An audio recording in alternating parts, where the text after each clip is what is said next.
Chapter 11, Muscular System, Axial and Appendicular Muscles, Part 3. All right, so last we left off, we were talking about the connective tissue structures that surround and are made from tendons, aponeuroses, coming from the obliques and transverse abdominis and forming around the rectus abdominis and leading to the linea alba. All right, so let's talk about some of those other abdominal wall muscles. We've got the internal oblique. Internal oblique is down here. Internal oblique is directly under the external oblique, directly under it, so deep to it. Internal oblique, its origins, the inguinal ligament down here. Iliac crest, and its insertion is in the linea alba, the pubic crest and the inferior ribs and cartilages. And then transverse abdominis. Transverse abdominis is deep to internal oblique. So it is deep to internal oblique underneath that. Its origins, iliac crest, cartilages of ribs 7 through 12, inguinal ligament. And its insertion is linea alba and the pubic crest. So what do? Well, internal oblique, when it acts together, both of them, they compress the abdomen and help to flex the vertebral column. When it's only one, they'll laterally flex, so lean over to the side of the vertebral column or rotate the vertebral column. Very similar to what the external oblique does. And then transverse abdominis, acting together, will flex the vertebral column and compress the abdomen. However, singly, it can only help to laterally flex the vertebral column. And this is because of its origin and insertions and how its fibers are oriented. Finally, one thing to point out, compress abdomen. Why would we need to compress our abdomen? Well, it's useful for things like coughing and sneezing and laughing and singing and urination and defecation and childbirth. So yeah, pretty important thing to be able to do.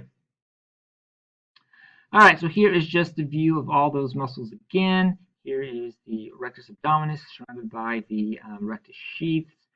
Here is the transverse abdominis on one side, internal oblique above that. There's the external oblique. Again, linea alba, inguinal ligament, diaphragm. Hernia. Hernia is when there is a bulge of the intestines through some part of the abdominal or pelvic wall.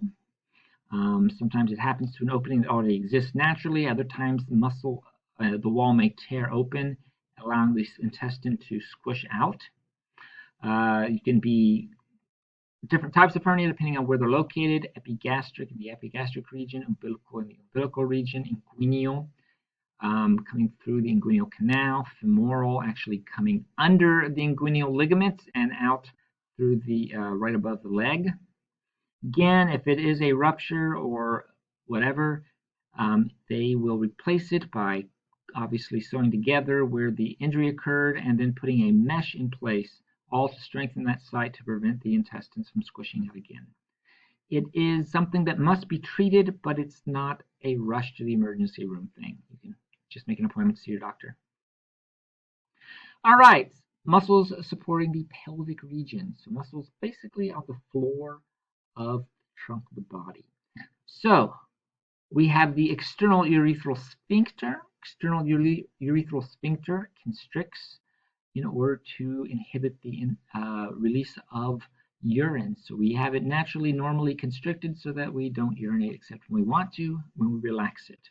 External anal sphincter, exact same role, but this time for the anus. So it closes the anal opening. Obviously, we relax it for defecation. We have ischiocavernosus. Ischiocavernosus goes up to where the genitals are. It helps to maintain clitoral or penile erections. We also have bulbospongiosus. This muscle is there to narrow the vaginal opening and to compress and stiffen the clitoris, or in the male to help in ejecting urine and semen, basically compressing the base of the penis and helping to stiffen the penis. So these muscles look a little different between male and female, but have very similar functions related to the reproductive structures. And here's a view of ischio cavernosa going up part of the shaft of the penis in the male versus toward the clitoris in the female. And then the bulbal spongiosum going around the lower portion of the penis in the male and going around the opening of the vagina in the female. We also have ischiococcygeius. Ischiococcygeius is going and connecting to the coccyx. It helps to support the pelvic viscera, so help to support the organs in the pelvic region of the body. It helps to resist intra-abdominal pressures so that those organs don't get squished downward. And it also pulls the coccyx anteriorly following defecation and childbirth. Then we have levator ani. Levator ani is a collection of muscles, a muscle group found in the floor of the trunk of the body, and it forms the pelvic floor and supports again the pelvic viscera. So here's the levator ani all the way around here. Here's the external anal sphincter, ischio cavernosa, bulbal spongiosa, ischiococcygeius. All right, moving on to the appendicular skeleton muscles. Appendicular muscles are attached to the appendicular skeleton, so arms and legs. All right, first up is muscles that move the scapula. So muscles that move the scapula. We have pectoralis minor here. Pectoralis minor, its origin is on ribs 3 through 5, and it inserts into the coracoid process of the scapula, goes up to the coracoid process of the scapula, and when it contracts, it helps to protract and depress the scapula. Protract the scapula, help to pull the shoulders forward or anteriorly, sort of like if you're hunched over with bad posture. Depress the scapula, help to pull the scapula down if it's already been elevated. Then we have serratus anterior.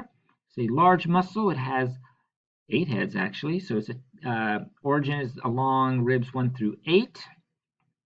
And inserts into the medial border of the scapula. It actually goes under the scapula to insert on its medial border. And it helps to protract the scapula, so again to hunch over forward. And it also can help to superiorly rotate the scapula, help to rotate to move the scapula in this direction, which they call superior, so that the point of the scapula is kind of moving up.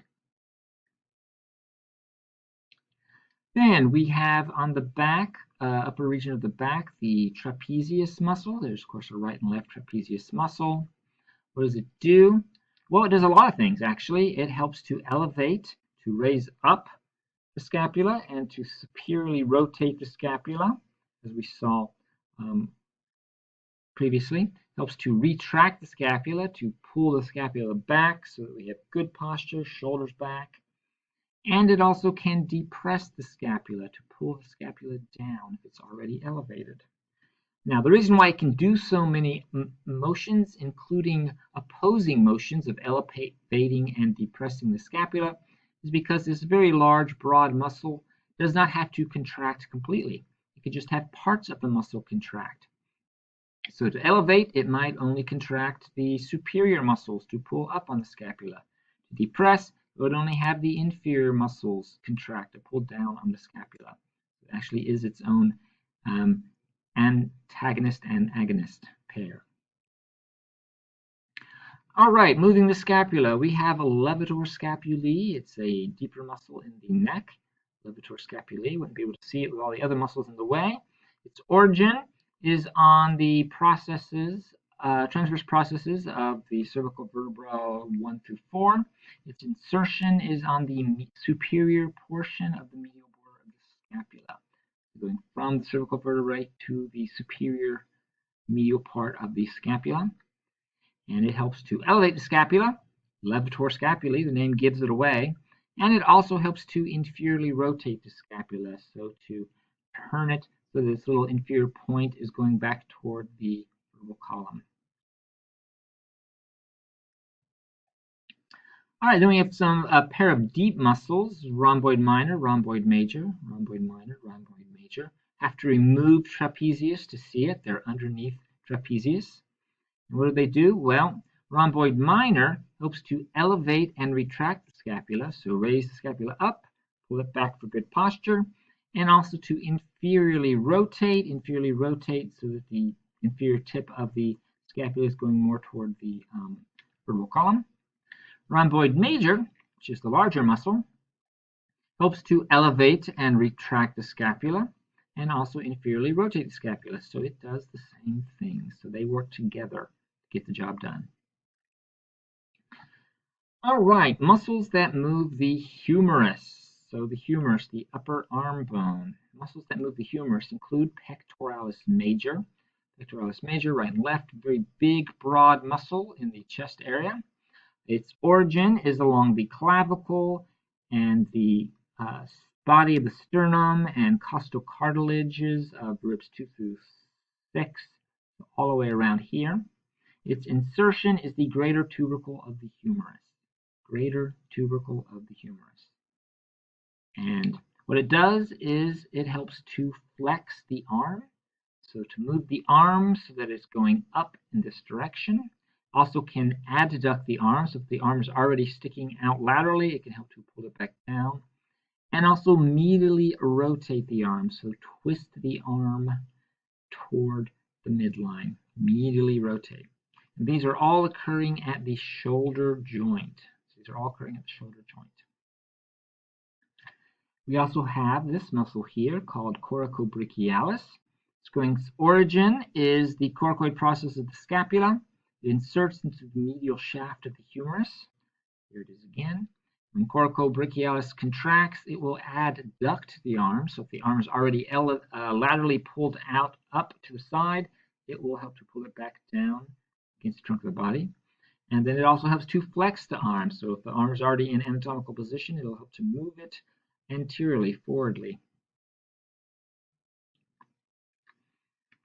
All right, a few other muscles that move the humerus. We've got latissimus dorsi, which is a broad lower back muscle. This broad lower back muscle ends up inserting into the humerus. Pretty crazy that. Then we have teres minor and teres major, two muscles, also going from the scapula and inserting into the humerus. What do? Well, latissimus dorsi helps to extend the arm. So if the arm is already out anteriorly a bit, it'll help to pull the arm back posteriorly, return to anatomical position, and even pull further back past the body.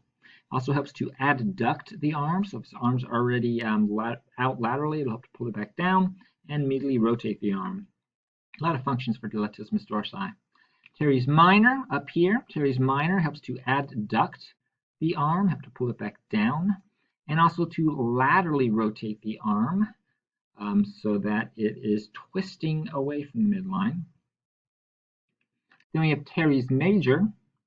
Teres major here. It's able to extend the arm, so to pull it, if it's already flexed out anteriorly, to pull it back posteriorly or even further past the trunk of the body. Helps to adduct to pull down the arm and to medially rotate. So teres major and latissimus dorsi, same functions. Teres minor does adduct but also laterally rotates. Subscapularis. Here's subscapularis muscle on the inside, anterior side of the scapula. It will lead, its origin is the subscapular fossa of the scapula. It inserts into the lesser tubercle of the humerus. What does it do? It helps to medially rotate the arm. And on the back, we have supraspinatus and infraspinatus. Supraspinatus above the spine of the scapula, infraspinatus below it. Supraspinatus' origin is the supraspinous fossa of the scapula, inserts into the greater tubercle of the humerus. Infraspinatus' origin is the infraspinous fossa of the scapula, inserts into the greater tubercle. Supraspinatus abducts the arms, pulls the arms up, out laterally. Infraspinatus will adduct the arm, pull it back down, and also laterally rotate the arm. And that is where we will stop for this part.